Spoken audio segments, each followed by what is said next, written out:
এই তীব্র গরমে আপনি পুকুরের মাছ চাষ নিয়ে চিন্তিত? তো আপনাদের জন্য একটি সহজ সমাধান আছে, জিওলাইট। জিওলাইটটা কি? যদি আপনার পুকুরে গ্যাস হয়, পুকুরে পানি কালো হয় এবং অ্যামোনিয়া গ্যাস এবং হাইড্রোজেন সালফাইড প্রচণ্ড পরিমাণ দুর্গন্ধ হয়, সেক্ষেত্রে আমরা পুকুরে এক ধরনের রাসায়নিক ফরমেটের মেডিসিন ব্যবহার করি, যার নাম হচ্ছে জিওলাইট, যা আধুনিক মাছ চাষের জন্য সবচেয়ে ভালো। তো আপনার পুকুরে মাছ যদি খাবি খায় মারা যায়, সেক্ষেত্রে এছাড়া আপনার পুকুরে যদি অ্যামোনিয়া গ্যাস বেশি হয় এবং হাইড্রোজেন সালফাইড বা পুকুরে পানি দুর্গন্ধ হয়, সেক্ষেত্রে আপনি জিওলাইট অবশ্যই ব্যবহার করতে হবে। এছাড়া আপনার পুকুরে যদি প্রত্যেক দিন ৪-৫টা বা ৬টা করে মাছ মারা যায় অথবা আপনার নার্সারি পুকুর হয়, তাহলে অবশ্যই আপনাকে জিওলাইট ব্যবহার করতে হবে। তো সেক্ষেত্রে জিওলাইট ব্যবহার করার নিয়ম আছে। নিয়মটা হচ্ছে, যদি আপনার নার্সারি পুকুর বা ছোট পুকুর হয়, সেক্ষেত্রে আপনার শতাংশে ৫০ থেকে ১০০ গ্রাম প্রয়োগ করবেন।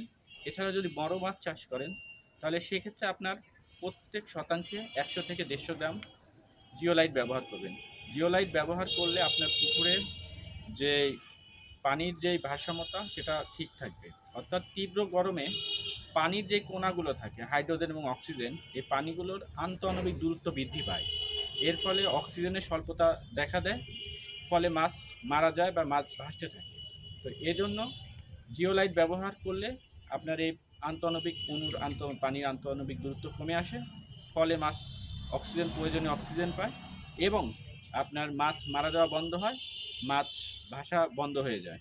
তো এজন্য অবশ্যই এই তীব্র গরমে জিওলাইট ব্যবহার করবেন। জিওলাইট ব্যবহার করলে আপনার পুকুরে যে কালো বা কাদা থাকে সেটা থাকবে না, অ্যামোনিয়া গ্যাস নিঃসরণ হবে না, হাইড্রোজেন সালফাইড যে গ্যাস দুর্গন্ধ সৃষ্টি করে পুকুরের পানি, সেটা ভালো থাকবে, সেটাও থাকবে না।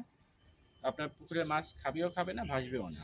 তো অবশ্যই আপনাদের এই গরমে, তীব্র গরমে জিওলাইট ব্যবহার করবেন এবং জিওলাইট ব্যবহার করার পরে পরবর্তীতে একটা প্রোবাইটরকে ডোজ করবেন, যাতে আপনার পুকুরে ভারসাম্যতা ঠিক থাকে এবং যেন প্রাকৃতিক খাদ্য তৈরি হয়।